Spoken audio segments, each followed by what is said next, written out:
I'm your host, Keishan, and if you would like to be a part of this amazing show, please phone us at 423-9993 or 463-7491, and you can email us at fourwaysmedia@gmail.com.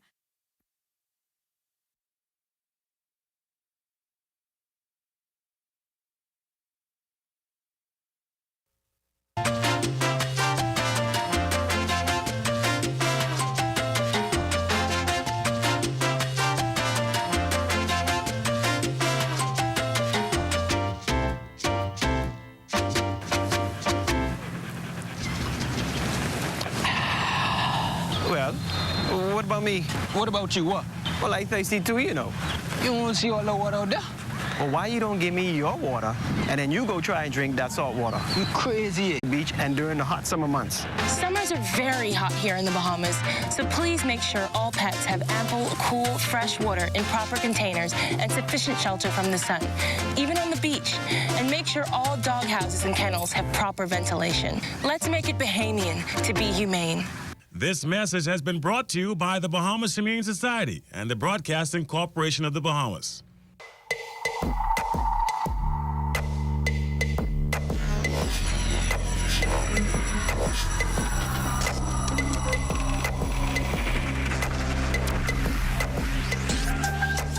You're watching the ZNS Network, the People's Station. Coming up in the Bahamas tonight, the weekend edition. 2 arrested in connection with the assault of a homeless man. The latest on PMH renovations. A community hero honored. And in sports, day 1 of Hugh Campbell in the books. The Bahamas tonight, the weekend edition, starts now. Good evening, everyone. I'm Jimenita Swain, and this is the Bahamas Tonight, the weekend edition. Thanks so much for tuning in. Topping news, we have an update tonight on a video that went viral this week where an apparent homeless man was viciously beaten by a group of young men on Market Street. Our Desmond Sanders reports.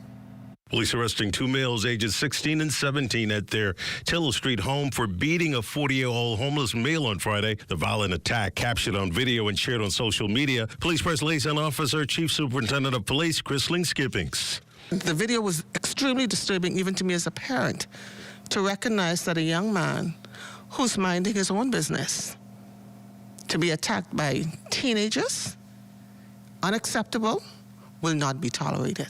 The viral video, vicious and disturbing. A group of teenagers seen punching and kicking a 40-year-old homeless victim on Market Street. The victim's relative, along with police on the scene of the violent attack Saturday afternoon, searching for the victim, who has not been seen since the attack. He reportedly lives in a nearby abandoned complex. Our news team spoke with the victim's mother, who resides in the United States, by telephone. She's very troubled over the attack. Have you seen somebody attack your son like that in more than one? Walk upon him like that? If any mother out there, even if you was a mother, you know what that do to you? Especially if you know your son is not a child mess with nobody. He was sitting down to himself. Chief Superintendent of Police Chrisling Skippings now making this strong appeal.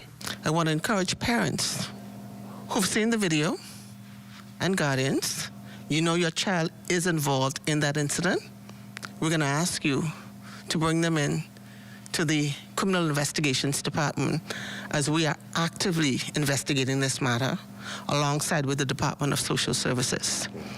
We will not tolerate this type of behavior from our young people. And where we see incidents of this sort, not only are we going to put the young people before the courts, but we're going to also put the parents with their children before the courts. It is unacceptable.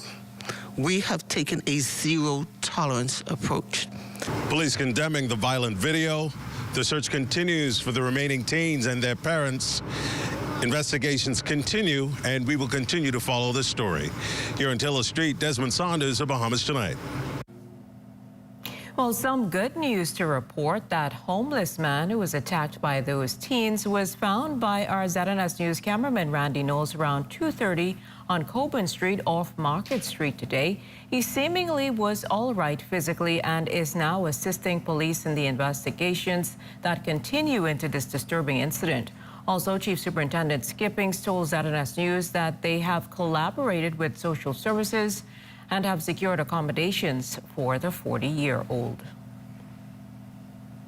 Well, as the nation grapples with a crime wave, local psychologist and Assistant Superintendent of Police Marla Smith says a victim's reaction during a crime will be automatic, as reactions do not occur by choice but are a natural product of the body's response to trauma.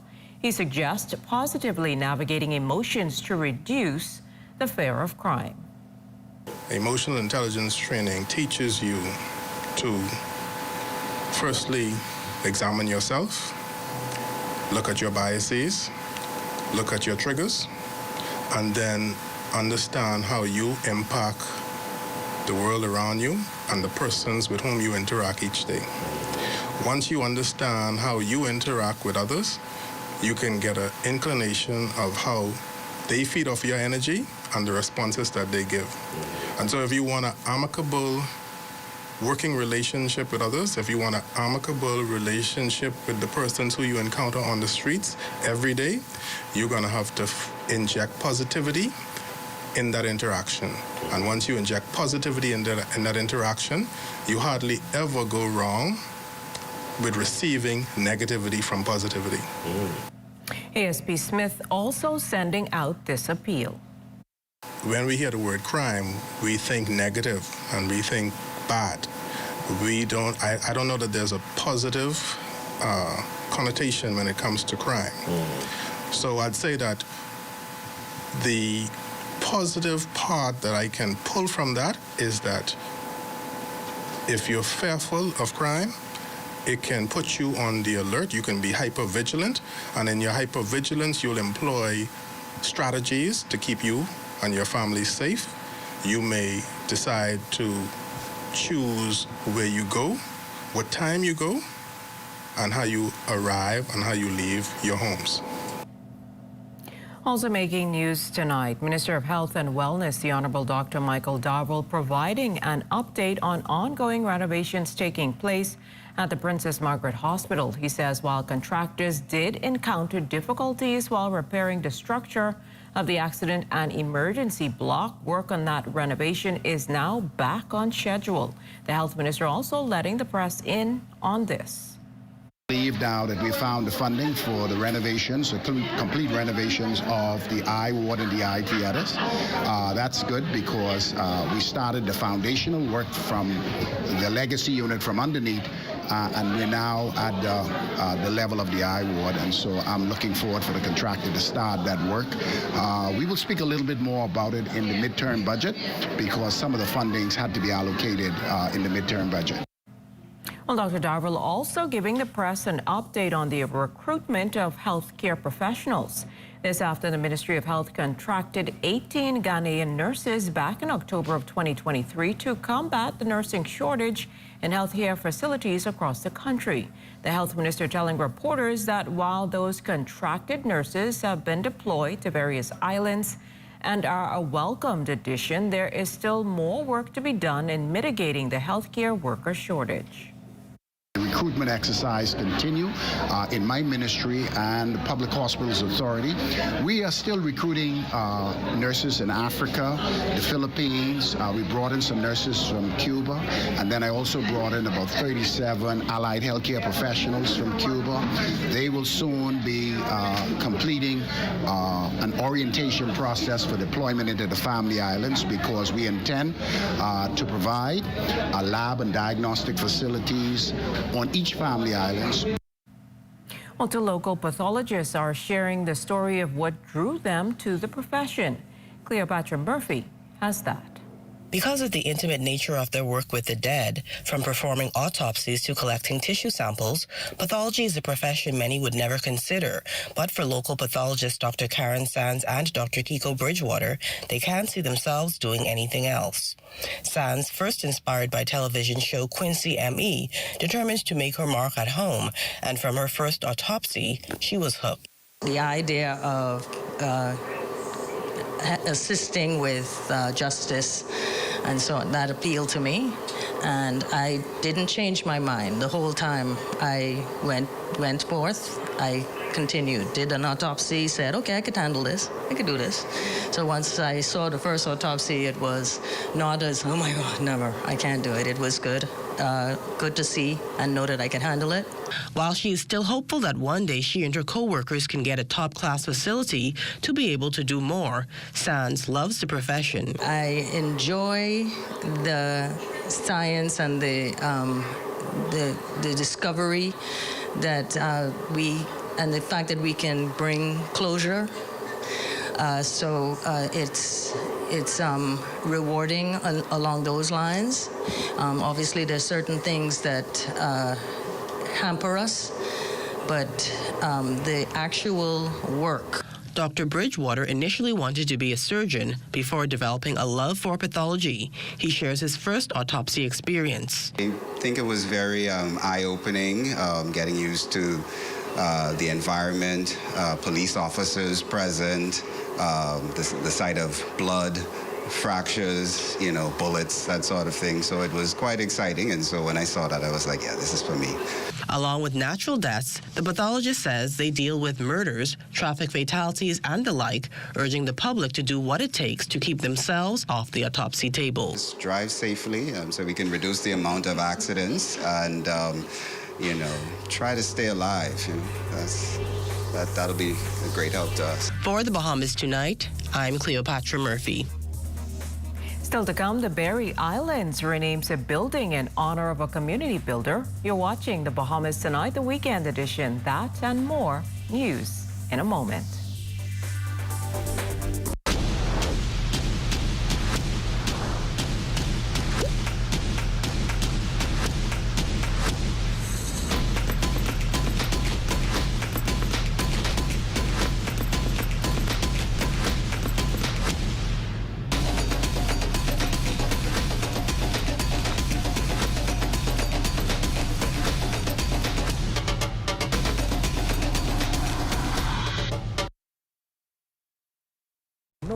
Somewhere. I said, catch me last time, they catch me this time. Spencer, what you running on with? And I send you to the shop long time for the lad for me to put in this pot? Yeah, man. So you'll be all up in my grits. But I asked you to cook me this morning. You ain't cooking well, Vingston, this year say, showing your sailors, and you ready for the grave. You good? Where?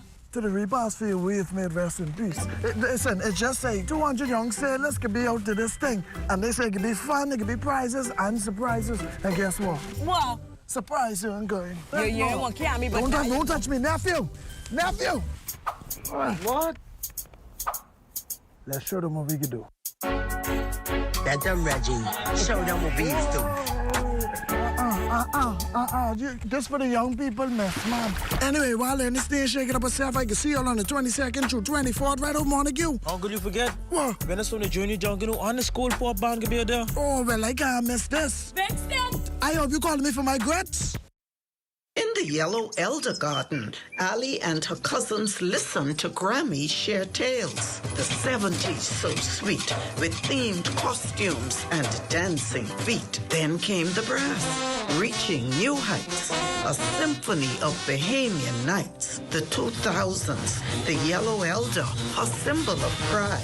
Grammy's legacy in view as Ali dances in her Yellow Elder costume. We are alive. This portion of the news is brought to you by Folk Call Smart Pass, the smart way to pay at the pump.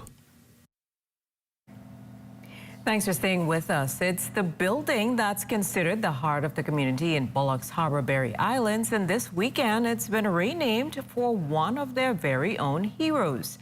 Our Anthony Smith was on the island and files this feature report.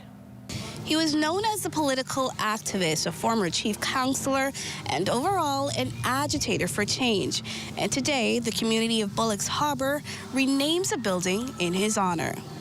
Even though we say you give your flowers before you die, but he got it. If you ask the community members of Bullocks Harbor, they tell you there's truly not much you can't say about David Augustus Dean. Wherever you go, whoever you talk to, whatever you talk about, people will always call the name David Dean whenever they speak of the Berry Islands.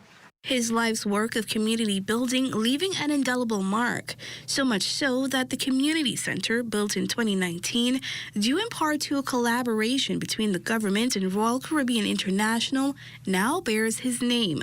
The plaque unveiled on Friday in a ceremony attended by proud members of his family and members of the community he loved.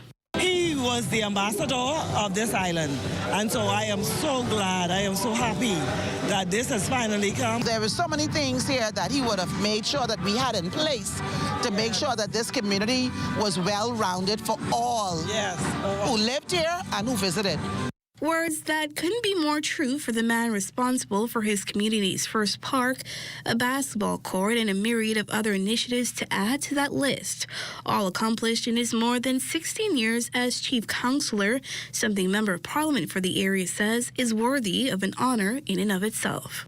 It is important that we give them and say thank you in such a special way by meeting institutions in the community that their names will be etched in these communities for generations to come. Also that the stories are told of these individuals and who they are and how they served and how they made today better for us that are going to see the tomorrow. And so this community center will stand as a monument to the legacy of the late David Dean, a nation builder whose impact on the Berry Islands lives on till this day. In Bullocks Harbor for the Bahamas Tonight, I'm Antoine Smith. Well, speaking of buildings, the plaza that houses the Bahamas Taxi Cab Union on Nassau Street is set to be demolished and rebuilt with the initial estimates in the range of $4 million. After many years of languishing in a state of disrepair, President of the Bahamas Taxi Cab Union, Wesley Ferguson, shares his plans for the not-too-distant future. My main objective now in this next term is to take down this building completely because it's a historical site. We've been here for more than 50 years. The building now is compromised because of weather conditions, and the building has been in bad state of disrepair for many years. So my main objective now in the second half is to take this building down completely, cart it away, and build a brand new state-of-the-art building right here on Nassau Street so that we could be once more the envy of the city street, number 145, Nassau Street. Well, Ferguson is targeting September or October at the latest before demolition begins and shares the plans for housing the headquarters in the interim. The taxi union in its present stage do not really have large events or large meetings because of social media. We are able to send out vital information instantly instead of having gatherings. Okay, so we have our own group chats and social media platforms that we send out information. And then our executive board, there's only 12 of us, so we can meet in a room like this. So in the event of the construction, all we need is a small makeshift office to just do the regular business, the regular day-to-day business, because we don't have a staff as yet. Well, in a matter of a few hours, Girl Guides will gather for a special march that will officially kick off Girl Guides Week 2024. The theme, Our World, Our Bahamas, Our Thriving Future. The Bahamas Girl Guides Association has been encouraging young girls and young women to, quote, be prepared for more than 100 years here in the Bahamas. Guides Deputy Chief Tira Johnson on some of the activities the association has planned. This week is an exciting one for us. We begin on Sunday with our annual church service and our parade or our march. We will begin at Columbus Primary. At 2:15, we'll be in the streets, showing off all of our sunflowers, brownies, guides, rangers, and our leaders. And then we will parade to Church of God of Prophecy, Tabernacle, the Big Jumper Church, we call it. And then on Monday, we will have our Sunflower Frolic. There are a number of other activities that will take place at the campsite on Marshall Road, with the week ending with a leadership seminar. There are about 2,800 Girl Guides registered. The International and Family Island Commissioner, Sonia Adderley, talks about the significance of guiding and one event in particular she's looking forward to. When it comes to guiding, it is a passion of, I would say, the majority of our leaders in the association, because we came up through the association. Particularly for me is World Thinking Day, as I am the International Commissioner of the Bahamas. And what is so exciting is that we are celebrating it around the country. We have girls in Bimini, we have girls in Andros, Long Island, Cat Island, Exuma, Eleuthera. We have girls in all of these islands, and they are working. In case you missed the news or want to stay ahead, subscribe to our YouTube channel or follow us on X, TikTok, Instagram, or Facebook. This week we're taking a break from the farms and we're hanging out with some people from the Department of Marine Resources, where they are conducting routine checks on conch. I'm Leah Cooper, and this is Good to Grow. Good to grow. Keeping you in the know. Keeping you in the know. God, it's good enough to eat, then it's good to grow. It's good enough to eat, then it's good to grow.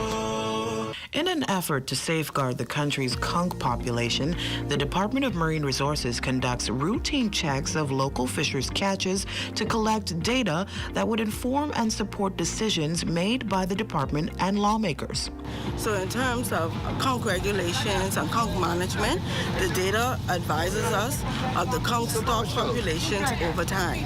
So the goal is to collect random data samples, small, large, medium, and that informs the department's measurements as we go forward, because it allows us to get a snapshot of what the landings look like, the stock look like, so that when we make decisions concerning the conch, we are well informed and we understand the decisions that we're making and how they impact everyone. Assistant Fisheries Officer Candace Russell states that officers gather data weekly. Additionally, they collect information from processors and vendors at Potter's Key and the Golden Gates Fish Market. Russell further discusses ongoing considerations regarding conch fishing practices. So under the law right now, the law states that the conch only has to have a flared lip. But as you know, new regulations are going to be passed on, and under those regulations it's proposed that we implement a minimum lip thickness regulation, and that would be 14 millimeters. The reason for that is it relates to sexual maturity in conch. And so we want to make sure that whenever the conch is taken out of the water, that we want them to be sexually matured conch that have had an actual chance to add to the population and reproduce. You see, results of stock assessments completed over the years indicate that our conch fishery is under heavy pressure from fishing activities, and officials warn that if management measures are not put in place to safeguard the fishery, it could eventually be closed. Russell gave us a demonstration on how they collect their data. All right, so now Ms. Russell is going to teach us exactly how the fisheries officers measure the conch. Okay, so this is the basic conch shell. This is the lip, this is the spine, and this is the spiral. So you want to open up your caliper after you have zeroed it, and you want to find the largest spine, and you want to follow that adjacent to the conch lip. And you want to go about an inch onto the conch lip, and that's how you measure. She also allowed me to assist. The largest spine, and you want to follow that to the conch lip, and you want to place your caliper about an inch onto the conch lip. All right. I don't think I pressed the right button. Well, let's leave the data collection and measuring to the professionals. Now, the government has already moved to discontinue commercial quantities on conch exports. This came into effect in January of 2022. The government is also moving to amend the existing legislation to remove conch from the sport fishing bag limits in addition to other measures. However, the timeline for this isn't set in stone. Keeping you in the know with Good to Grow, I'm Leah Cooper. Introducing the Focal Smart Pass app that helps you to fuel up faster. Here's how it works. Download the app on the App Store or get it on Google Play and create your profile with payment details. Visit your nearest Shell station. Open the app, scan the pump's QR code, select your payment amount, and begin fueling. Say goodbye to cash and cards because the Focal Smart Pass offers secure and convenient payment options right at your fingertips. Download Focal Smart Pass now and fuel up faster today. This is ZNS Total Sports. Welcome to your Saturday Sports, everyone. I'm Amajal Knowles. Day one of the Hugh Campbell basketball tournament kicking off last night at the Kendall G.L. Isaacs Gymnasium. Let's get straight to the highlights. A bit of a stunner in the opener. If you're not familiar with the Greenville Gators, well, it's time to get familiar. They would steamroll the Government High Magic 82-65. They were led by 28 points from Zion Ferguson and 21 from Samaj Thurston. In Game 2, a GSSA clash between the C.R. Walker Knights and the Doris Johnson Mystic Marlins. Low-scoring defensive battle with both teams shooting less than 50% from the field, but it would be C.R. Walker's control on the boards that would help propel them to a 47-32 win. Mikkel Fest led the way with a game-high 25 points. Game 3, we would see the back-to-back BAISS champions as C.W. Saunders Cougars face off against the C.B. Bethel Stingrays. The Cougars would be in control of this one from start to finish. The Stingrays not offering up much resistance. C.W. Saunders cruising easily 54-39. And the final game of the night after Queens College would pull out of the tournament. A Kaplan International would step up in their place. In their way, though, the CC Sweden Cobras. The story of this one, CC's defense, as the Cobras would score 34 of their 56 points off turnovers en route to the 56-26 win. Day 2 currently underway at the Kendall G. Isaacs Gymnasium. Scores for you in tomorrow's Sportscast. So on hoops, more coming out of Buddy Hield's appointment as an ambassador at large for the country. Buddy Buckets also giving media his thoughts on the state of basketball in the Bahamas. I'm so excited to see how the basketball is growth, and starting from the Michael Thompson era, I won't say my era, but I was one of the first ones to started from 2016, and and DeAndre Ayton, Kai Jones, and now you have VJ Edgecombe coming up. He's he's projected to be a top 10 pick, top 5 pick, and AJ Storr, all those young guys in the Wisconsin, and you see him, and they all take the national team route too. So hopefully, the young little kids, the kids here will look up to those guys and say, we can do it, and that's not be true basketball, to swimming, and I heard swimming is really big here in the Bahamas, and how they do in the Carifters, and so I'm excited for all of that, and I'm trying to tap in and see how better we can improve every level of skills, even with Jazz Chisholm with baseball, and how baseball is rising to the top now in the Bahamas. So everywhere we go, is we say 2-4-2 to the world, we said it with a lot of pride, and we're small, but we're here, we're trying to represent and show the world that we do something big. Employees of Access Accelerator, more specifically the organizers of the Young Innovators Boot Camp, Team Microchip, holding a chess competition earlier today at the Bahamas Harvest East Campus. The group partnering up with the Bahamas Chess Federation, all for a good cause. We'll let them tell you more. So today we're hosting a fundraiser on behalf of Sir Victor Sassoon Heart Foundation. This is actually a chess competition that is being hosted by the Bahamas Chess Federation, and all of our proceeds are going to go directly to charity. Why chess? Well, this was actually a challenge presented to us by the Access Accelerator to put on a chess competition, and after finding out about the initiatives of the Chess Federation, we thought it was a great dual partnership, something we could pull off. We have, I think, 8 boards for the junior. That would be 16 players, and it's 4 top, so about 20 pairs is what we have, 40 persons participating at this time. And today a special presentation to a man that has been instrumental in the development of baseball in the Bahamas. Arwac Homes revealing that they will name one of their newest subdivisions in honor of Greg Burroughs Sr. to help commemorate his impact on the youth of the country and being a great nation builder. That's a look at your sports on this Saturday. A check on weather when we return. This is ZNS Total Sports.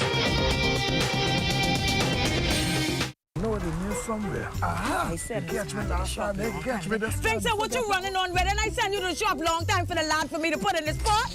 Yeah, man. So you'll be all up in my grits. But I asked you to cook me this morning. You ain't cooking Well, me. Vingston, this year say, join your sailors, and you ready for the grave. You good? Where? To the repast for your wave made rest in peace. Listen, it just say 200 young sailors can be out to this thing. And they say it can be fun, it can be prizes and surprises. And guess what? What? Surprise you and going. You ain't want to carry me, but don't touch me, nephew. Nephew. What? Let's show them what we can do. That's a Reggie. Show them what we used to. This for the young people, man. Anyway, while they're in the stage shaking up herself, I can see you on the 22nd through 24th, right over Montague. Uncle, you forget? What? When it's from the junior jungle on the school pop band can be there. Oh, well, I can't miss this. Vincent! I hope you called me for my grits. Have you ever purchased a defective item and was denied an exchange or cash refund? Contact the Consumer Protection Commission at 393-7795 through 8 or our 24-hour complaints hotline at 357-7898 and let us help your voice be heard. Hey, get up, stand up. Stand up for your right. It's time now for a check on tonight's weather forecast. Chief Meteorologist Basil Dean joins us in the studio with the latest temperatures. Good evening, Basil. Good evening, Jiminita. We have partly cloudy skies, temperature a warm 80 degrees ahead of an advancing cold front. We'll tell you about that very shortly. We have a relative humidity of 63%. The winds out of the south at 10 miles per hour. The barometric pressure 1,020.3 millibars. That's 29.89 inches. And your temperatures around the family violence this evening. 75s in Marshall, Babico, Greenville, Key at 76. Freeport, Grand Bahama also reporting 76 degrees, 78 in the Berry Islands, Alliston, Bimini at 76, 80 degrees here in the capital, as we told you already. Fresh Creek, Central Andros, 80, Harbor Island and Roxanne, Eleuthera, 79, 78 in Otterstown, Cat Island, Black Point, Exuma at 86 degrees, 86 also in Kemp Space on Andros, picking up at 80 right here. That's in Georgetown, Exuma, Rum Key, 78 degrees, San Salvador, 78, 81s in Betsy Bay, Maguana, Crooked Island, Clarence Long Island, and also in Ragged Island, Matthew Tiny Nagua 79, and the Turks and Caicos Islands at 82 degrees. Your boating forecast tonight in the northwestern islands, those southerly winds will continue at 10 to 15 knots. The wave heights at 2 to 4 feet. Your tide will be low at 8:18 tonight in the central and southeastern islands. Southeast winds at 10 to 15 knots and the wave heights 2 to 4 feet. Now tomorrow, Sunday, we will see those winds shift, becoming south to southwest, 10 to 15 knots. The wave height 2 to 4 feet. Low tide tomorrow, 9:30 in the morning, with the high tide at 3:13 in the afternoon. Now for the central and southeastern islands, those winds southeast to south at 10 to 15 knots, wave heights also at 2 to 4 feet over the ocean. Now we take you to the satellite picture, and you can see that high pressure across the Bahamas has shifted towards the east, and that's the reason why we're seeing these relatively light winds. But that's also going to pave the way for the arrival of this frontal system across the Gulf of Mexico that will advance slowly. But it will get into the northwest Bahamas Sunday night, and by Monday morning, it will push through the capital. Those showers will linger around right through Monday, which is going to be a very wet day. But behind that, skies will clear up, and we will see some cooler temperatures next week. Mostly cloudy, a bit on the warm side tonight with a couple of late night showers developing. Low temperatures down to about 73 degrees. And your forecast for tomorrow, considerable cloudiness, especially as that front gets a little closer, turning a bit breezy with showers developing in the afternoon, high temperature of 83 degrees. And your extended weather forecast, pretty wet Sunday night through Monday. Tuesday, the skies open up, temperatures drop. We'll see some chilly temperatures getting us into the low 60s on Thursday, 61 degrees there. And if the skies open up sufficiently, we could possibly see a 59 degree as well. Jiminita? Thanks, Basil. Before we go, tonight we want to send a special happy birthday greeting to our very own Karen Miller, who is celebrating today. We hope you had a great day. And that will end the Bahamas Tonight, the weekend edition. We thank you for continuing to make ZNS your #1 news and information network, as only the sun covers the Bahamas better than ZNS. On behalf of the entire team, thanks for watching and good night. Than to have a world party on the day you can be happy.